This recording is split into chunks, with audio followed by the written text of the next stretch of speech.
Good morning, everyone. I'm up here to tell you I have just a couple more minutes.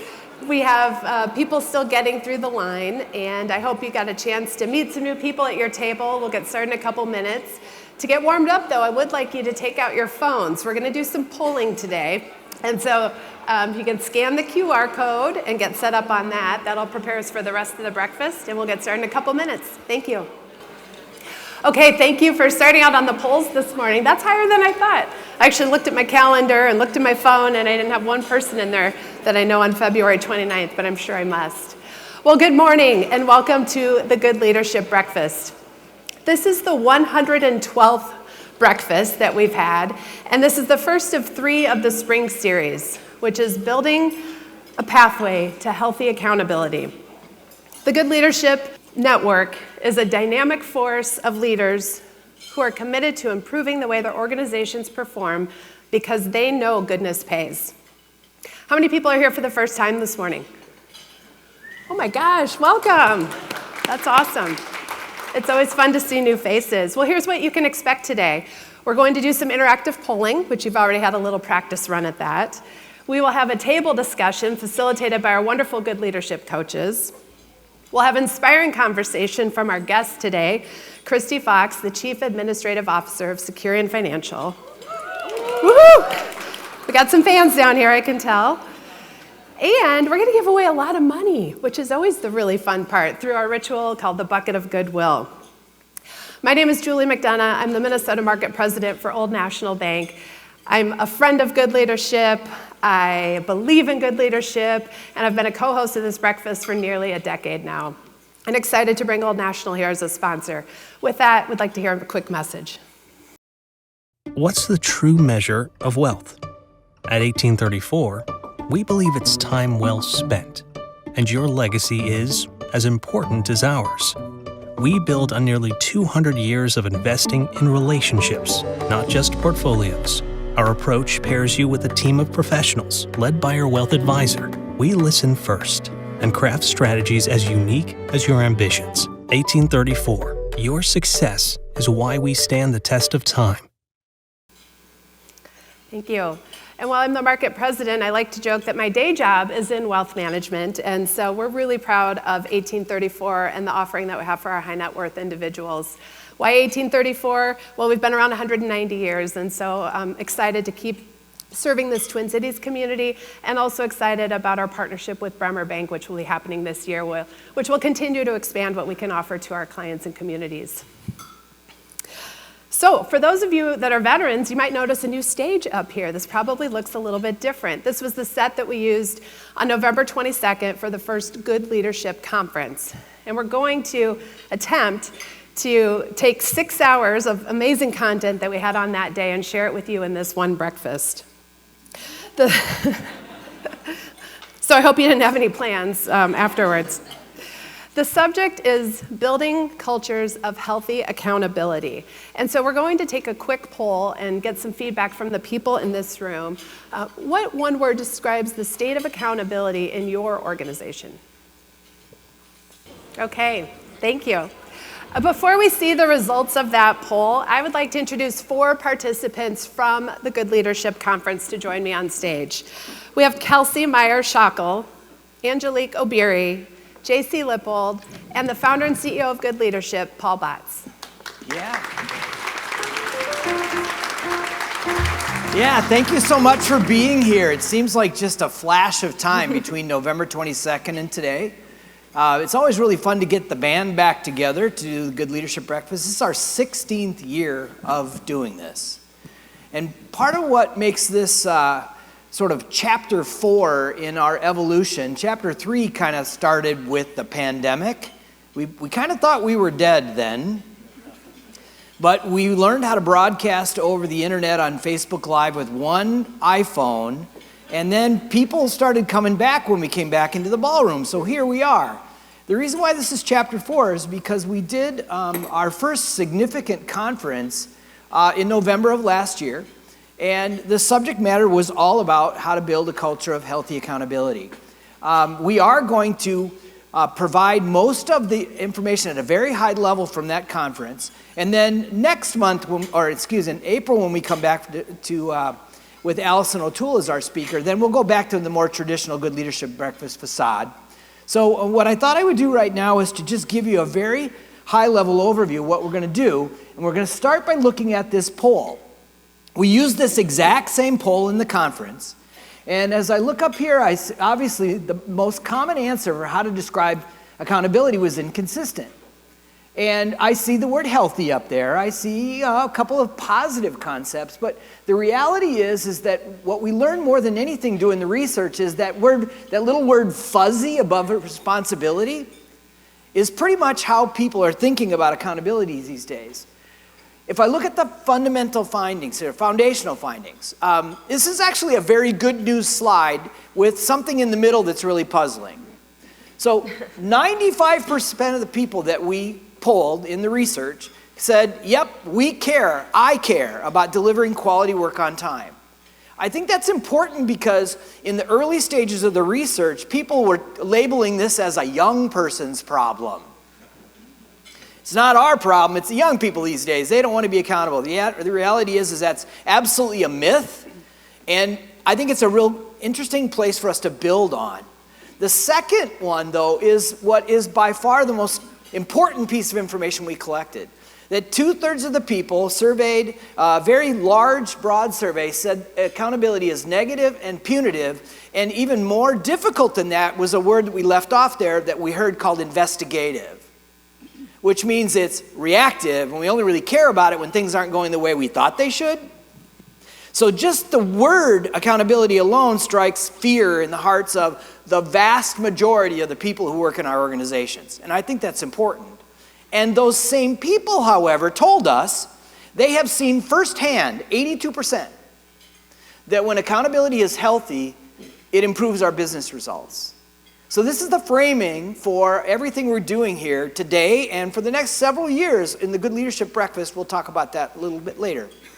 So the program was organized in 5 modules. 3 of them were the organizational implications, the team implications, and the individual implications. And I have my 3 colleagues here who are going to lead us into that. We're going to start with JC. Before we get to him, I want to share with you the definition of healthy accountability that we identified through this year-long research project. We're going to come back to this in a second and ask you a question with a poll about this. But I think this is important. There were 4 major themes when we talked about what does accountability look like when it's healthy. The first one is that people feel like they're winning together. So I'm not winning at your expense, we're winning together. In an environment where individuals take personal ownership over things, and they also embrace the support of the team so that they can deliver quality work on time. I'm going to say it one more time. The definition of healthy accountability is when people win together in an environment where individuals take personal ownership and embrace the support of the team to deliver quality work on time. So, JC, will you explain to us a little bit about what some of the implications were at the organizational level? Yeah, absolutely. Good morning, everybody. Look at the definition, right? Winning together, that's all these things together. Organization, team, individual. The delivering quality work on time, that's the job of the organization as a whole. And you may go, okay, who's running the organization? Who's the vision setter? Who's the 3, 5, 7-year setter? This is where we lovingly point the finger and say, you're also a part of this system, right? Some of the data showed this. Senior leaders role modeling personal accountability has a significant impact on how employees view accountability. Now again, senior leaders role modeling personal accountability. Being the individual and saying, I am also a part of this team. Look at these 2 stats, 42%. Positive role modeling by senior leaders raised employees' belief that accountability is a positive concept. Words are vessels, y'all. They don't mean anything outside of what we decide that they mean together. So if all of a sudden, new person on, let's say, the second day of being a part of an organization goes, okay, person at the top, what does accountability look like? That matters. Number 2, respondents who reported seeing their senior leaders and managers role model healthy accountability had a 30% higher individual accountability score. We care about what the people at the top are doing that resembles what we are doing, because then all of a sudden accountability really is, and I'll go back there one more time, an element of how we win together. So, 3 top items that respondents rated as being important to viewing accountability as healthy. Look at these 3 things. Clear direction, purpose, and goal alignment. Where does that start? At the organizational level. Number 2, senior leaders role modeling healthy accountability. Right? We're literally calling it out right there. Who are we looking to for what this word means? And it's the reason why we have to call it healthy accountability, right? Accountability means apparently 70 different things to 200 different people. So we need to create a term that means something to everybody. Lastly, clear standards for accountability across the organization. Where does that start? Right at the top. Kelsey with team implications. Yeah, thank you. I love what you shared about just how important the role modeling at the top is. I think that was one of the most fascinating things that came out of the research to me. As a coach at Good Leadership, I have the opportunity to coach teams regularly. So this was also very interesting and powerful to see what came out of the research here. I highlighted on this slide, so this is kind of the fast facts about accountability and healthy accountability in teams.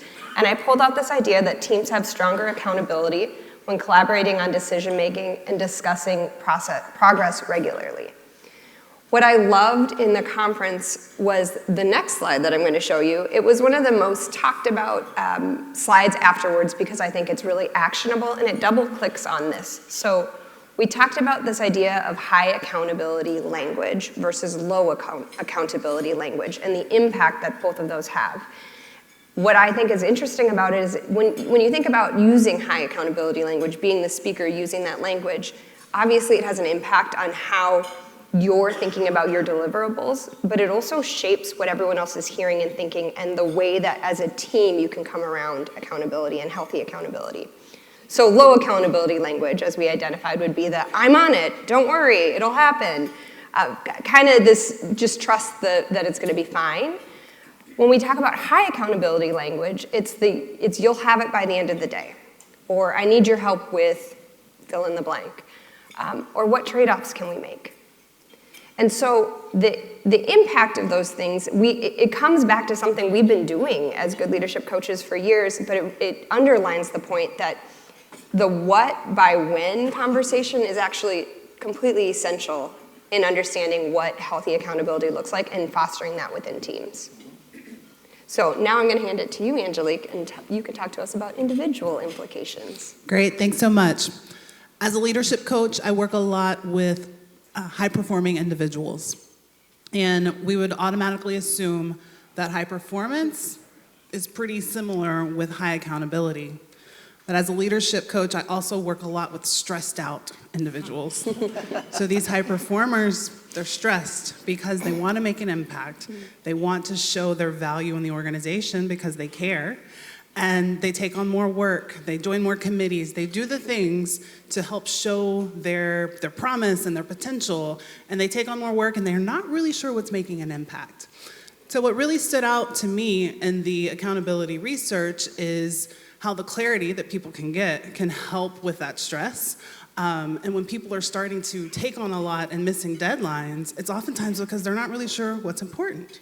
So people feel less stress about that accountability, that checking in, and they feel more safe expressing what they're frustrated about when they're struggling.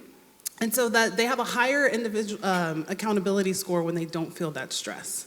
So it puts a lot of ownership on the individual to get some of the clarity that they need, and then it also helps us as leaders know what do we need to provide and expect and communicate to individuals so that they can kind of go down on that stress level and the people pleasing and really perform in the areas that matter most for themselves, for their teams, for their organizations.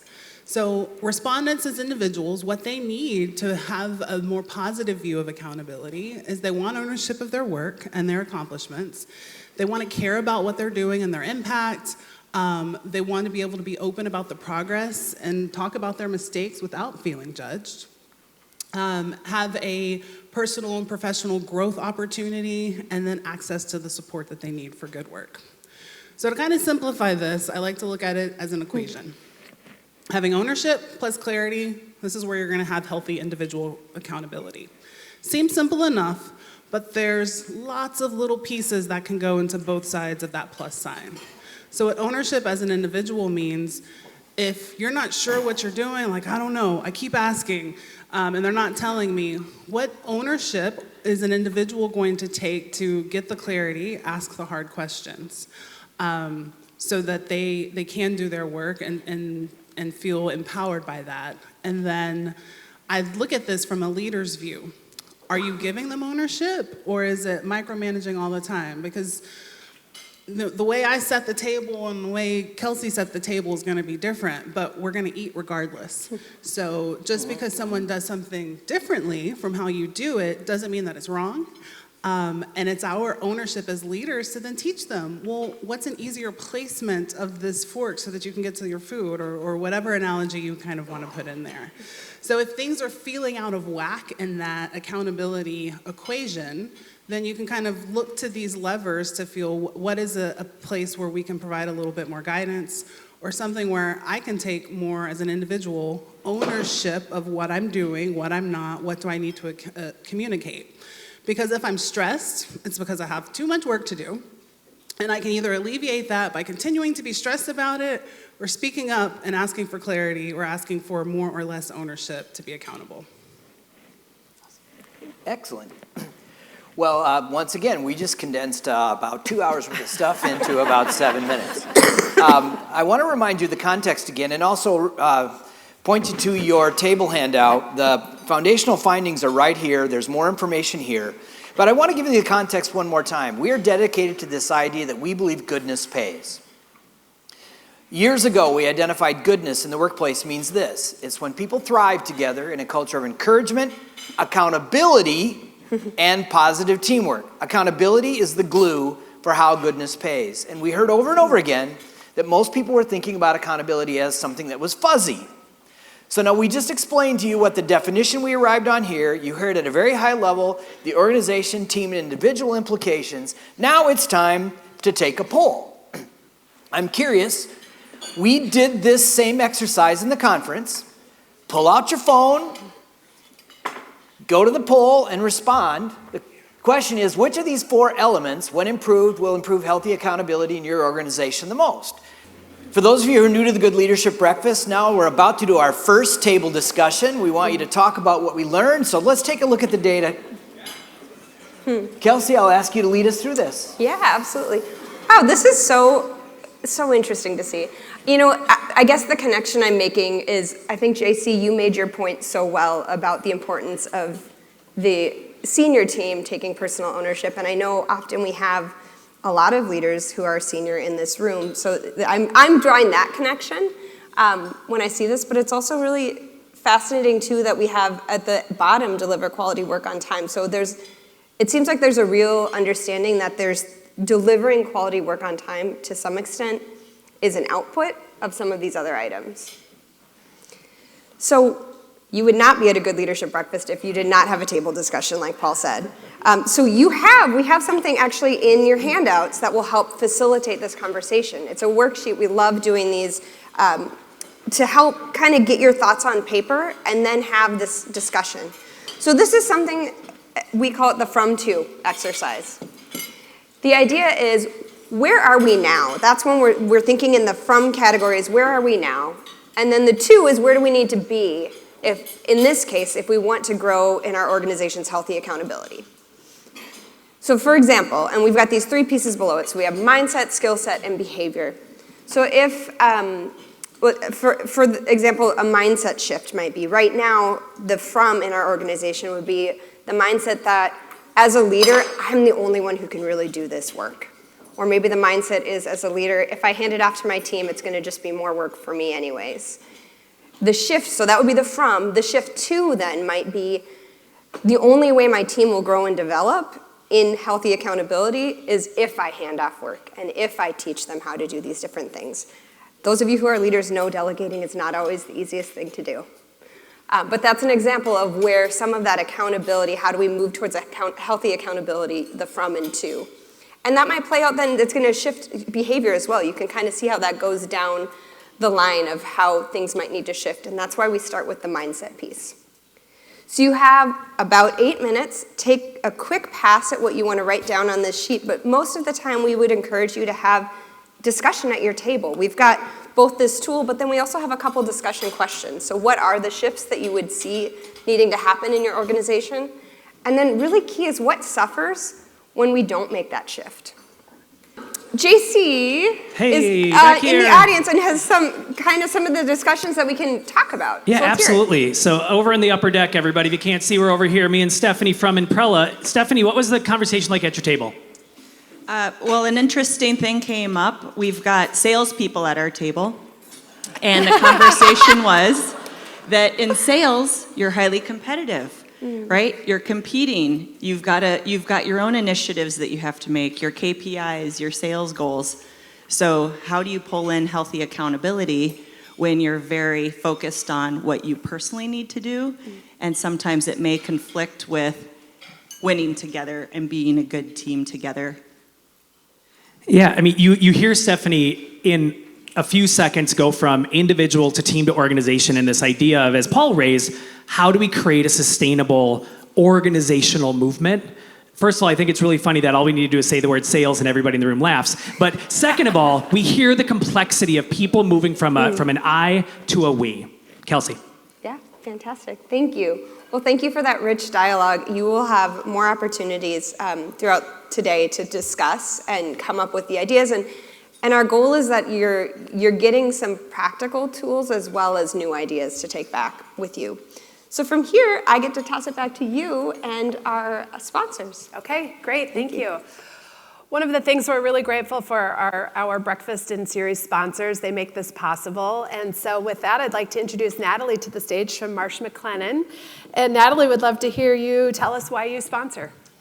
Yeah, good morning, everyone. It's nice to see so many familiar faces here today. I'm Natalie Lindberg, an employee health and benefits consultant with Marsh McLennan Agency, also known as MMA in the marketplace. And if you are not familiar with us, we office literally just down the road here in Golden Valley and are in the business of risk management consulting. So our clients partner with us as the extension of their team, their HR team for their all things benefits, their finance team for all things business insurance, and also 401k and 403b consulting. So we are super grateful for Paul and the entire Good Leadership team. It's been an amazing partnership, and there's a ton of synergy in the work that we do. So if we can ever be a resource, please don't hesitate to reach out, and I look forward to seeing everyone throughout the series this year. Thank you.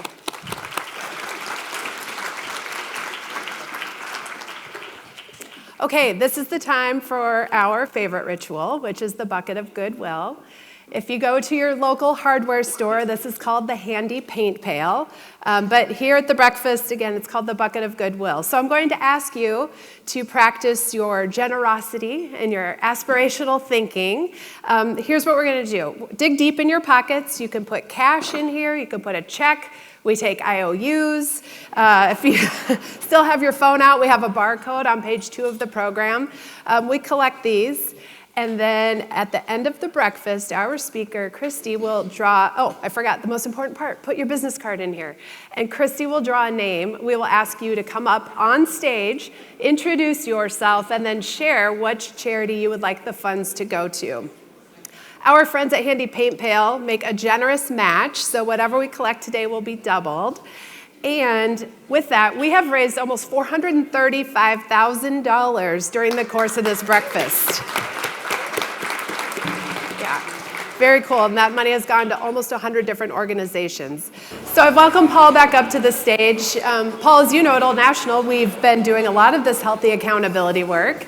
And one of the things I've really appreciated is I think it can be easy to take kind of a traditional hierarchical view of, you know, this is my manager, this is what I'm supposed to do, and if I get that done, we're good. And what I love about this work is the discussions that it's facilitated more broadly, and like our speakers talked about at different levels. And I love this idea of peer accountability. And I think when you work with people that you like and trust, and I'm looking at some of my peers here, that just elevates the level of accountability you feel to your peers, as well as, you know, the leadership and up. So Paul, would love to turn it back over to you and have us tell the origin story of why Good Leadership decided to invest in this research. Thank you. It's really fun. I've been partnering with Julie for about a decade, and We had, it'd been several months since we've had the breakfast, and I just got this general sense of calm and confidence when I saw Julie in the room. So let's give it up for Julie one more time.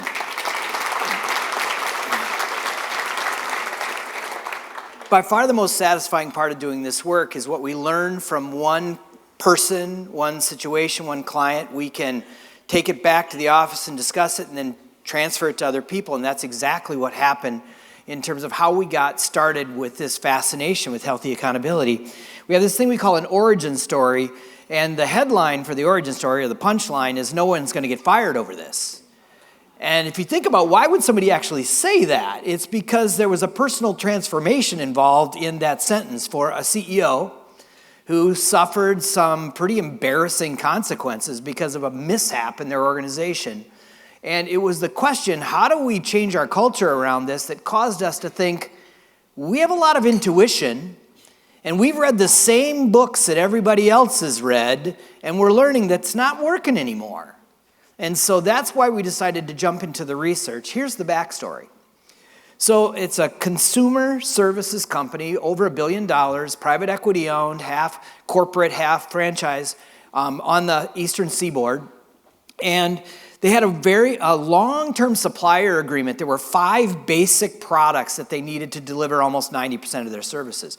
In the supplier agreement, they had this thing called a copycat clause, which meant that if any of those 5 products was suddenly unavailable or failed or got recalled, that they had the opportunity, the company did, to create their own product to compete with that. And if they did it in a certain time window, that it was all legal and good. Well, as you might imagine, the number 1 product failed. And CFO got kind of giddy and said, I really think we should try to develop our own product. They'd sort of thought about it, but never talked about it, how to do it. So they pulled together a group and they discussed at a high level what they needed to do, and they said, okay, let's go for it. Well, about halfway through the short product window, the CEO checked in and said, well, how are we doing on this? And as they started to have this conversation about where their progress was, the alarm bells started going off in the CEO's mind. It's like, there's no way we're going to get this. So he basically hip-checked the CFO out of the way and took over and said, we're going to meet about this every morning at 9 a.m. He started barking orders. You need to do this. You need to do this. We got to get going faster. So as you might imagine, things started going faster. As they got within about 10 days of the product window, the CEO decided, you know what, I'm going to start telling people that this is going to happen and this is going to be great for our profits. And so started chirping to his other CEO friends inside the private equity network. And he was so confident that on Tuesday of the week when the product was supposed to be registered on Friday, he bought tickets to Munich, which is where the private equity company is headquartered. And he started saying, he's got some really good news he's going to share with everybody at the meeting on Friday. So sure enough, he's on the airplane on Friday morning. The door is closed when he gets this text. Sorry to tell you, we missed the product filing deadline. The project is dead. And he's like, what? What happened? He said, well, product designer felt too much pressure, froze with anxiety, took a PTO mental health day at 10 a.m., didn't tell anyone, no one followed up. His response is, who's accountable? He said, that's what I was asking you. He said, well, I got to think about this. Well, there's a certain degree of drive, competitiveness, and ego associated with most large company CEOs. So the initial response was shock, anger, and just sheer embarrassment. He was already on the way to go tell the story about how fantastic this was to his peers, and now it's dead. And so sitting there in his own introspection, he went through all the rage you can imagine, and then finally landed at this place saying, well, if I'm honest with myself, this isn't the first time this has happened. Our CFO is really good at getting things started with enthusiasm, but now that I think about it, there are more failed projects under his leadership than anybody. That supply chain manager, I know for a fact that he has a reputation as a bully. He's been written up by HR several times, and I kind of ignored it. And that product designer, she's on our high potential list. I really love her. This is a problem. If anybody's going to get fired over this, it probably should be me. So then, in the context of that, started thinking about how do we change our culture over this? And literally, his attention went to the airplane. He said, there are hundreds of thousands of airplane flights locally and internationally every single month. And I'm 100% sure I'm going to land in Munich on time. There's got to be a better way to do this. And the insight from that moment was, I know that only one pilot knows that they're going to land this plane.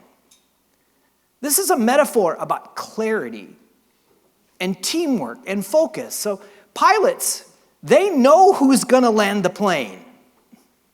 They also know they need teamwork from people on the ground and in the air.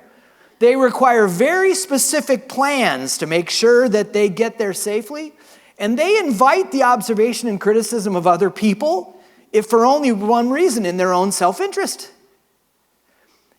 We love this metaphor, and it has already been working, and it worked in their organization to solve their problem, because it's about role clarity and teamwork and input from experts. It's about flight planning, which in my opinion, as an executive coach, this is a lost art today. For some reason, we're just assuming that if we know someone's in charge, we believe it's actually going to get done without actually planning it through. Without a flight plan, you can't make mid-course corrections. This is not a story about rugged individualism. It's a story about personal ownership and inviting people to help you get powerful things done. And so the story then translated itself into the research. And what I know about doing research is when somebody asks you, how can we really improve over this? We've got to take the research and put it into a framework, because research of itself doesn't really do much. So the framework we landed on is this thing we call the pathway to healthy accountability. We're going to be talking about this a lot going forward in the breakfast, because we're just starting to understand what it really means.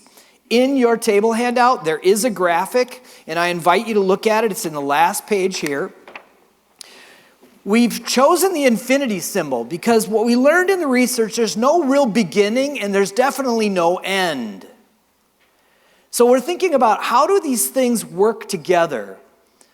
On the left-hand side of our model, these are organizational influences that have everything to do with whether or not people want to seek accountability. They are senior leaders who are positive role models. We heard about that from JC. And also, the organization needs to see that we're selecting and promoting people who are actually accountable. We heard all sorts of reasons other than that in the interviews for the research. On the right-hand side, it's team influences. When people are on strong teams that are committed to follow through, they're much more likely to want to be accountable. And then probably one of the biggest surprises about the research is that today, in our highly flexible, collaborative workforce, people need to see how being accountable is going to help them grow. The concept of the growing edge, executive coaches use this all the time. We figure out ways to push people in ways that they're excited about it, get right up to that edge so they're willing to take it on, but they know that they've got the support they need to get it done. Push them too hard, they shut down out of fear. So finding the growing edge is something that's important for managers, but when those things all work together at the individual part, people will actually seek accountability. Now, anybody in this room that runs a business or runs a team or runs a division, isn't that what we want? We want a population of people who are excited to come to work and they're looking for ways to be accountable.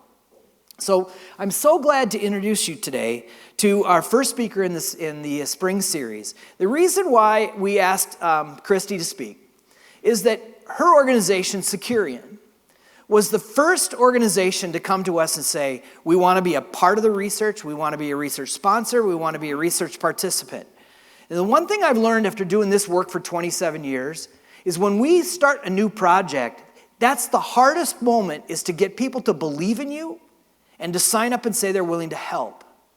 And so, as Kristi makes her way up here, I'm introducing you to somebody who's been on a company payroll since she was 16 years old. Her first job at Securian, her executive job, she was the chief diversity officer, and she believes in the power of small groups getting big things done. But the most important part is outside of work, she's really committed to the National Alliance on Mental Illness. She volunteers at Hill Murray School. She's a hockey mom of a goalie. That means she's got a really, really tough stomach.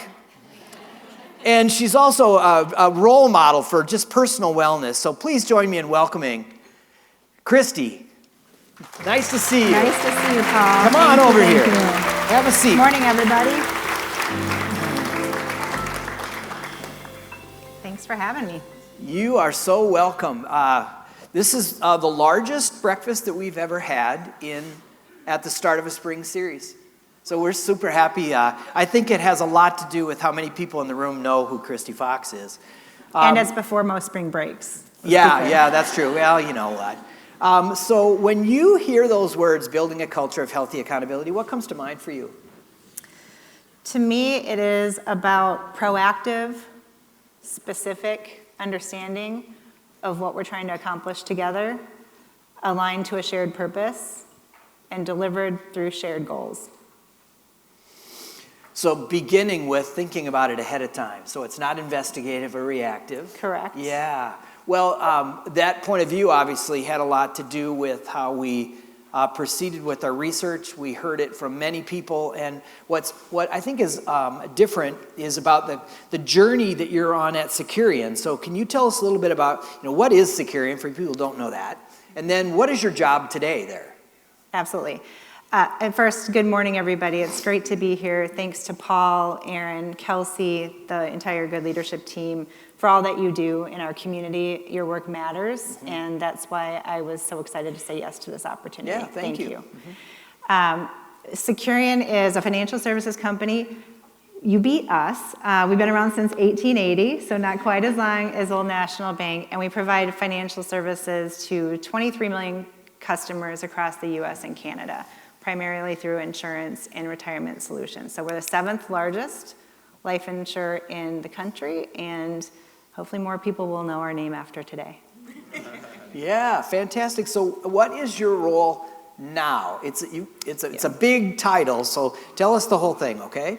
So Chief Administrative Officer means different things at different companies. At Securian, I'm responsible for many of our shared services that help deliver operational, people, technology outcomes that serve our customers. And so we have employee benefits, financial institutions, and individual products and markets that we serve.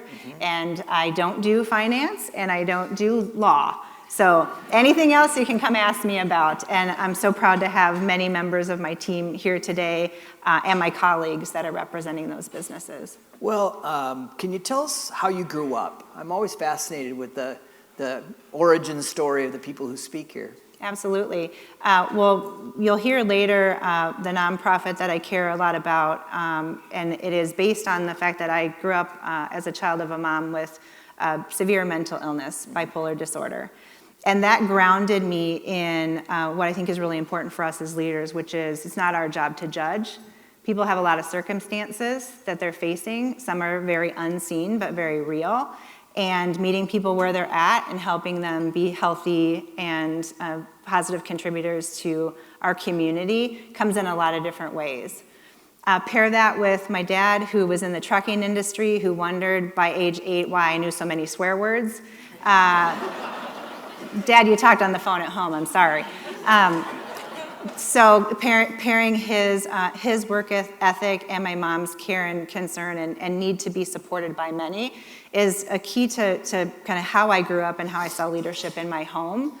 And then I moved to Minnesota when I was in middle school. And so just embracing Minnesota as the community where I launched my thinking in high school and in college and in the workplace really has been foundational to the development of healthy accountability. But it started really young. And one quick story, because I've thought a lot about this as a member of the steering team, is when I was asked in my interview as a steering team member about my first experience with accountability, I actually started with a very punitive story. And it was about leaving a toy outside at age 8 and being reprimanded by my father the next day. But upon further reflection, guess what I actually understood? I knew not to leave my toys outside. I forgot. I didn't have a system and an accountability partner in place. I was an only child at home at that time. And why it felt punitive was because of how ashamed, the word embarrassed was used earlier. That's why it felt that way. But actually, the proactive, very clear instructions were something I knew about. And so it really was about me. And so I take that into the workplace experiences too that I reflect on, but it really started with that one. Yeah, we could talk about this for all day. So I grew up in the household with a bipolar father. And so we've had this connection before. And it's amazing. There are things that teaches you. For me, what it taught me was how to read a room. Absolutely. At a very young age, I could tell. And so it's amazing how, the Lord works in mysterious ways, and we all bring our gifts into what we do. Part of the steering team of the research, was we interviewed everyone and asked them a series of questions. The second question we asked, well, what was your earliest memory of accountability? And in many of the people we talked to, they said it was transformational for them to actually think back and see that. For me, my mom, she told me very young that I knew about my dad. She said, I need help running this house. And she gave me 3 jobs. One of them had to do with the garbage. Lucky And you. boy, if my dad came home on Tuesdays and the garbage wasn't out, I had hell to pay. That's for darn sure. So those are the kind of memories that stick with us forever, right? It's true. So let's talk about your pivot points. And well, I believe that everyone has several of them. I'll ask you to talk about 3. What are moments in your career where you were going one direction and all of a sudden something happened and you got jointed into another direction and it turned out to be positive? Tell us your journey, pivot points. First one I thought of was it said on the slide earlier, I've been on the company payroll since age 16. I've only worked for 3 companies since that time, so 35 years later. The first company I worked for is no longer in existence. It was Rainbow Foods. My first boss is still my friend and knows I'm here today. That's amazing. And the accountability pivot for me there was about the fact, again, I knew what the expectations were as a 16-year-old cashier. And one of those expectations I knew I wasn't fulfilling. Here's the story. I was at the cashier. I took great pride in my work. We had receipts we got at the end of the day, how fast we were able to scan things. So there was a healthy competition among our colleagues, and it was in the moment. I was in the zone. I was doing my work, and I got the call. And back then it was phones at the registers, and the call would come in. Kristi, pick up on line 2. And this time it was Phil. And Phil would sit up in his office, one-way glass, in his very professional suit, care deeply about the customer experience. And the rules of engagement by choosing to work there and work under him were very clear, always. So I get the call, and here I am, thinking of myself as doing good work, and I answer it, and he says, one of our rules is no gum. And those of you who work with me know I love to chew gum. But the rule was you don't chew gum in front of customers because that's not the experience that you want to deliver when you're greeting and you're exchanging, how's your day going, and you're making that little moment a very powerful experience. And many people would wait in line to come back to your register because of that experience. And that was my first pivot point in my own. It's not about, do I know what the rule is? It's really about, do I believe in it, the why behind it, and if so, then am I going to hold myself accountable even when no one's watching, but Phil was? Oh. That's awesome. So then from there, that was a mindset shift for you. So how about any other pivot points to get you where you're at today? Another one I'll count on is I worked at Securian, left Rainbow, began working at Securian as a young professional out of college. And my dad decided to retire back to Kansas City, Missouri, where I'm from, and I chose to leave Securian. I'll say to follow them, because while Minnesota had become my adulthood, I still felt such a close connection to my family, and I was worried about their success. And so I left, and I went and worked for a small company for a year, and in that moment, what I learned was, pay attention to the others around you. Be part of a team because they can see in you things you can't see in yourself. And in that experience, I received my opportunity for my first business trip ever. And I know you all feel very badly for me. It was Hawaii. first ever business trip, and what I was doing at the time was very frontline and behind the scenes operational work as an individual contributor. But what my team understood and what the leadership team understood I could do well was explain what we would do for another customer. So rather than just work on the customers we had, it was being part of sales and moving into sharing what we could do for others and encouraging them to consider our business. And so I had that opportunity because of someone seeing the possibilities in me and giving me the opportunity. So I tie that to the invitation that's been discussed today. Yeah. Invite others to be accountable, Yeah. even if they don't see how they might be able to contribute, because it's that growing edge and they wouldn't necessarily have signed up on their own. So you then made your way into the C-suite. How did you end up accepting that first offer to be the Chief Diversity Officer at Securian? That is a really good question, because I had been for 18 years working on the P&L side and really loving what I do. Actually, the team that still works there is here today. And I could see that continuing for an indefinite period of time. What I did was I talked to my boss at the time, who was an executive vice president, and one of my key mentors in the organization, who had grown up in the business I was in, but was also a C-suite executive at the time. And I just engaged them independently in a conversation about, I love what I'm doing, but if there's something else you see I would be qualified for and capable of, please know that I'm interested. And that was a Wednesday and a Thursday. The next Monday, I was in the head of HR's office having a conversation. And what that was about for me was talk to your leadership, talk to your peers, talk to your boss about what interests you, even if you're not certain and you don't have an idea. Just engage in the conversation, because your team, your boss should be, and usually is there to support you and to encourage you to consider the next step. So that led me from the direct customer side to what I'll call the corporate side. And I was telling Paul earlier, I found my pro-con list. This was 2016. It was handwritten. I found it last night at about 7 p.m. as I was going through my history. And it also had a grocery list on it, by the way. But the pro-con list included that I was concerned that I would lose touch with the customer. And what I learned was you can bring your mindset wherever you go. And to me, customer service is critical, no matter what role you play in an organization, at whatever level you're playing that role. And keeping an eye on why you're in business and who you're serving is critical. And so I'm happy to report all these years later, I feel that, but that was a big concern of mine at the time.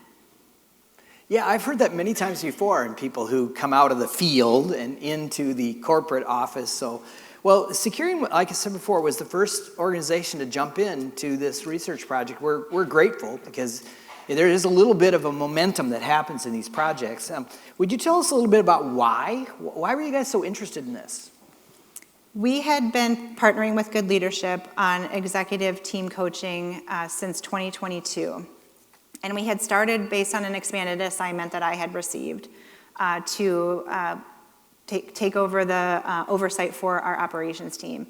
And I agreed to the assignment with one condition, that I could work with Good Leadership.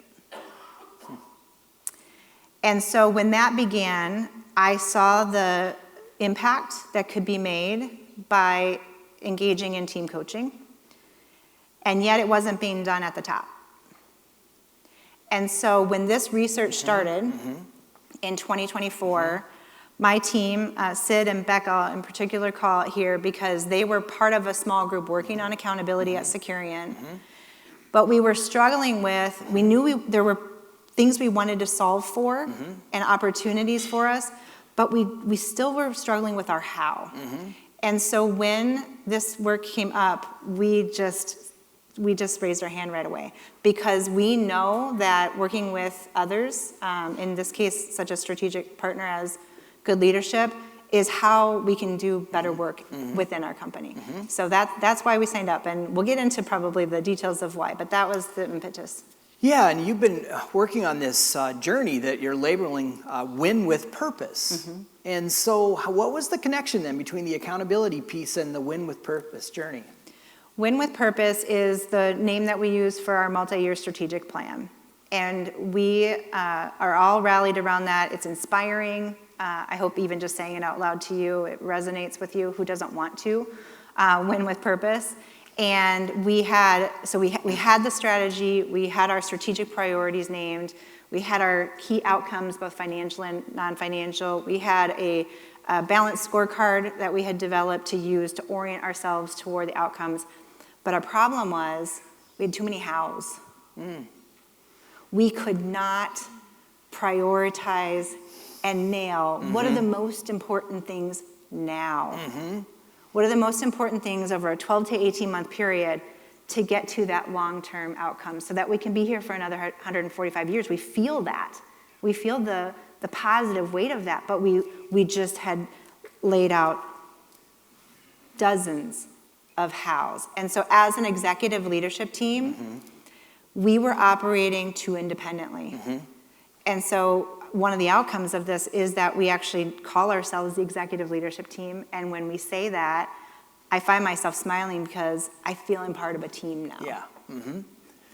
Well, Becca, who's here in the room, she was part of the steering team. We have people who were a part of the conference. So one of the things we did at the conference was to introduce the pathway, which I'm putting up here on the screen right now. And I'm curious to find out, so you guys, the research we collected in your organization, along with 70 other organizations, led us to this. So as you look at this, what things are you working on, and what improvements have you seen?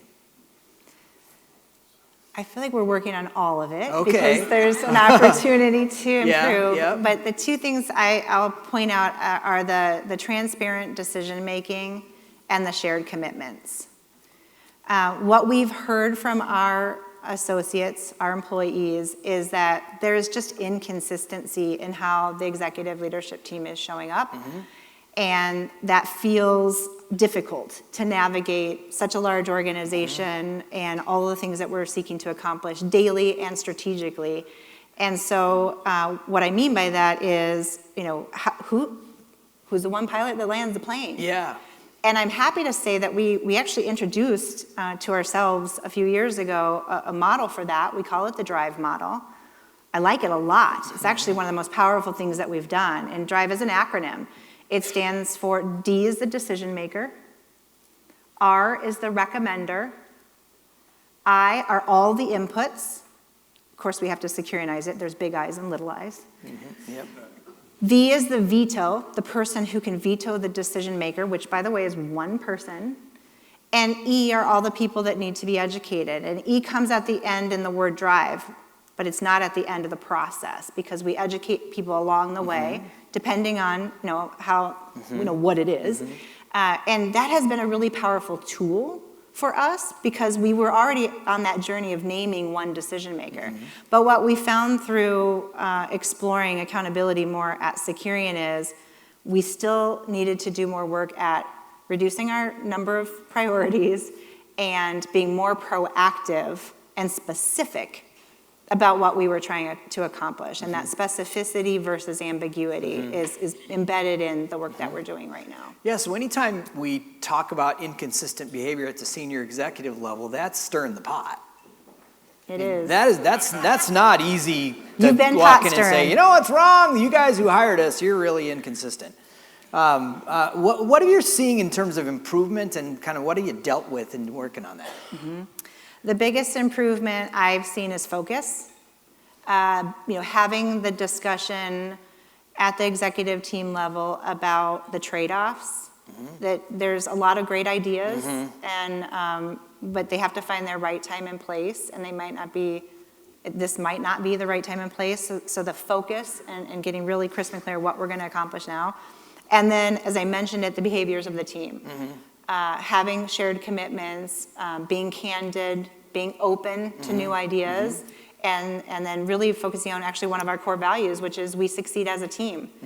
And I'm a believer in what those of you who are returners to this breakfast, when the team at the top isn't aligned, everyone suffers.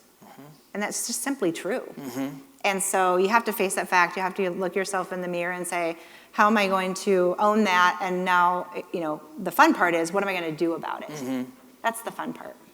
Well, as part of this process of meeting speakers, one of the things we do is we promise that we are going to give them back a gift. And part of that is we interview some people who work for Kristi, and we ask them, what's her magic? We call it success habits. And a success habit is something you learn from someone that really works for them, that you're likely to repeat in your own leadership because you've just seen how successful it is. So we identified 3 success habits for you. The first one is people ubiquitously said you are courageous and kind at the same time. So it's kind of silly to ask you, why is that important? But I'm going to ask you, how do you do that? I believe strongly that clear is kind, and that we owe it to ourselves. I really believe people want to be accountable. I hadn't thought of that as a generational problem, so that's been an interesting part of the research to uncover that. My daughter Lauren is here today, and she's a member of the younger generation, and I know her work ethic. I know how hard she works and how much she cares. So I've never understood that part. But back to how, I think it is just preparing and caring and then making the time to deliver, not letting the calendar get in the way of saying what needs to be said so that we can do what we need to do together. Yeah. Well, preparing is at the center of the flight planning concept, and we think we need to lead a revolution, a better preparation. So then when you do that, you can be clear. Okay, so the second one then is this concept of leaving a good wake. So those of us here in Minnesota, we understand the wake, it's that thing at the end of the boat. So you're talking about leaving a good wake. I am, and I am a boater. I live on the St. Croix River, so for those of you on the east side, let's have breakfast over there one day. Yeah, okay. And to me, it is about, another way to refer to it often is that leaders leave a shadow. I like the bright side of that. And leaving a good wake means that when you've left the room, that the wake that you leave is a positive one. It may not be that you delivered easy news. It may not be that someone exactly agreed with you, but that you, as I mentioned before, you were prepared and you were kind, and so that what happens after that is positive in nature. So for me, on a daily basis, I reflect at the end of the day, and I ask myself that question every day. And if I can find one way that I made a positive impact, it was a good day. And in that process, I often find ways I can improve too. And so it's not about beating yourself up, but it is about doing the reflection and really being intentional throughout the day to Well, I leave think a good that wake. has a really interesting tie then to the third success habit. People talk about you are amazingly consistent, you know your North Star, and you stay true to it. So how do you do that? First of all, I was very surprised not to see Bossy. 2 of the people who I know completed are in the room today, so thank you for your kindness. I am consistent. So I do think inconsistency is one of our biggest challenges wherever we go, and so I work really hard at being consistent, and so that doesn't mean that I'm everyone's cup of tea, but I start and end every thought about leadership in that I don't aspire to be the best on the team, I aspire to be the best for the team.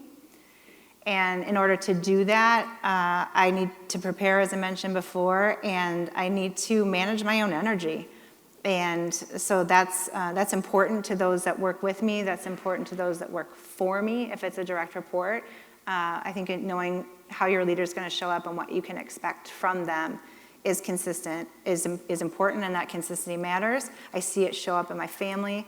I see it show up this goalie mom that I am. I see the hopefully the good wake that's being left in terms of that young man's preparation for life. Thank you. JC has been working the audience and found someone who has a question for you. Yeah, absolutely. Kristi, first of all, thank you for doing the work of connecting the professional to the personal, from the fresh to the genesis of your story. Accountability is the glue. So I have Ian here with a question for you. Yeah, hi. Great Ian. to hear your story and insights here. This idea that's been resonating for me all morning from the research is this concept of how important it is for leaders and senior leaders to demonstrate accountability. And I'm just curious from your experience, Kristi, if when you think of leaders that have done an exceptional job of demonstrating accountability, like what is it that sets them apart? Thanks, Ian, for the question. It is the telling us ahead of time what is expected. I love empowerment and delegation. Those are really important leadership principles, and no one wants to work for a micromanager. But with empowerment and delegation comes the commitment to saying up front what is expected and what the standards of accountability are. And I think leaders who do that, and I'm fortunate to work with so many who do, and I've worked for all my bosses, quite frankly, who have been committed to that, that is what sets them apart to me. Mm-hmm. I'll add to it. We also learned that people, when we asked, what does positive role modeling look like from the top, it's leaders who are seen and heard. And we interviewed people in many or large organizations. And leaders have a way of being seen and heard, especially virtually now, and also owning the results, whether they're good, bad, or ugly. Mm-hmm. And so you put those two things together, and that's what good looks like in that. Agree. So I want to ask you two more questions here. One is, if this win with purpose strategy works exceptionally well, what is that going to do for Securian? How's the organization going to change? I think of unlocking the potential that I don't even know exists today. Okay. I think of the capabilities we will build because of our ability to execute successfully. Mm-hmm. I think about, quite frankly, we have a team in India right now, and we have another one going next week. I think about being willing to partner with strategically, as I mentioned, and globally to deliver outcomes for our customers. I think about preserving the tradition and the history while taking bold moves forward together in whatever way that looks like, but together, and making trade-offs along the way and choosing what we're not going to do. It's always about the people, and so investing in our talent and making sure that they understand how important they are to delivering on our purpose, how important they are to their work is to our customers. We've done a lot of work on that recently in connecting everyone's role to what that customer needs from us, and really serving customers for another 145 years. By the way, I just checked on this. Our longest policy in force has been in force for 103 years. That's amazing. So when I say building secure tomorrows, which is our purpose, that's what I mean. I mean 103 years from now. We won't be doing the breakfast then. Maybe in Arizona. Yeah. So we have been asking the same question of our speakers for about a decade at the end, and that is, we're all about goodness, and we know that goodness pays. So how do you know for sure that goodness pays for you in your leadership? The best way I know is because of who we can hire and retain on the Securian team. We have the best team, and the people that choose to work at Securian have many places that they could choose to work, and that is not lost on me. And the fact that so many choose us every day and walk in those doors virtually or really in person and commit their talents to us, that's how I know. It's really special to spend this much time with Kristi. Let's give it up for Kristi Fox. Thank you. Yeah, good. That sounds so fun. So, yeah, I get the bucket here. Do I? No, she's got behind her. Okay, thank That you was a so fake bucket. much. It's not a fake bucket, it's a real bucket. Thank you so much. And I think one of my favorite things are hearing the success habits and what the team members have to say about our speakers. And from what I saw up there, I know whether you're a leader of people or not, I'm sure everybody in this room felt inspired and would love to be known for those things. So that's awesome. Thank you. So, as a thank you for being here today, we have $1,000 to donate to a charity of your choice. Do you want to tell us where that's going to go and why? Yes, I gave a little hint earlier. NAMI Minnesota, the National Alliance on Mental Illness Minnesota, will be my chosen charity.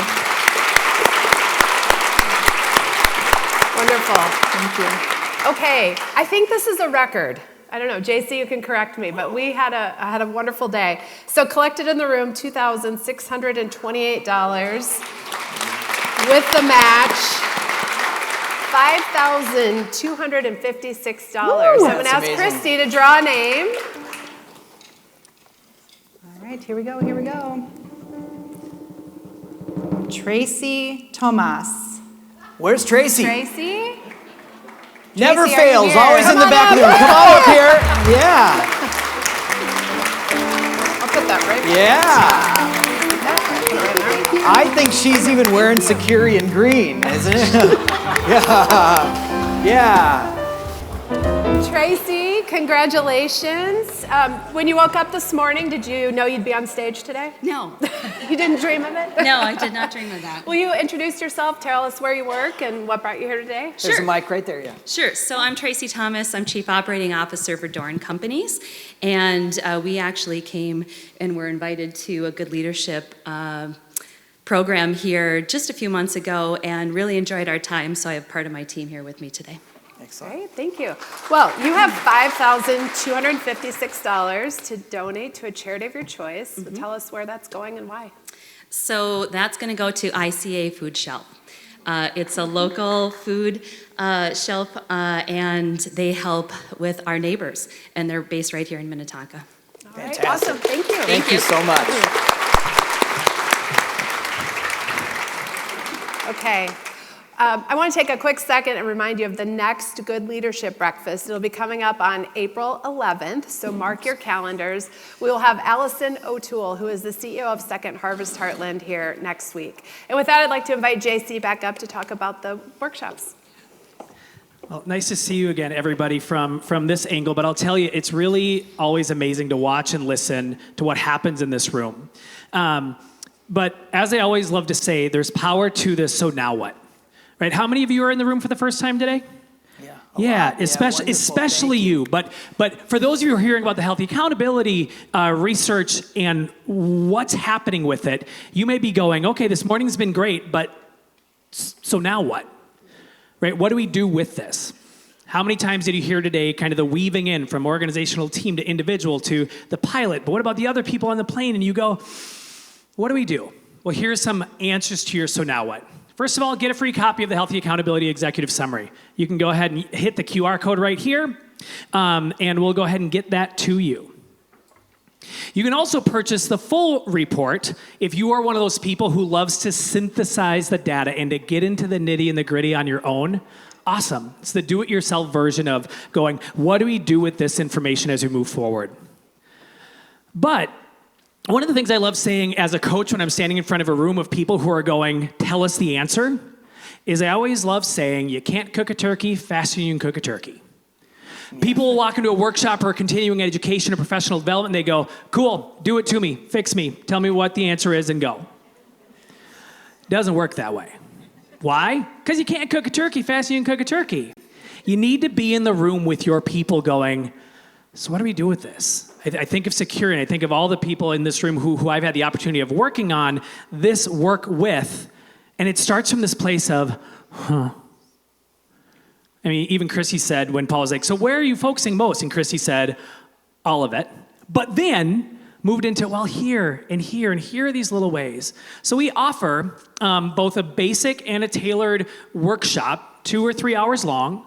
The basic gives you the information and how you can apply it in your organization. The tailored allows you to go, here's where your organization currently stands, and we help you design a path on how to move forward.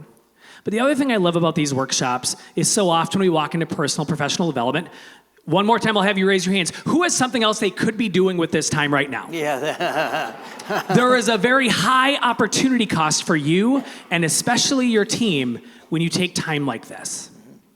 These workshops allow you to go, we are taking 2 or 3 hours times how many people in the room to not be doing the thing we need to do, to consider how we do it. So the other thing that these workshops really offer you is it's a chance to have this happen through you, Because if it's not happening through you, it's happening to you.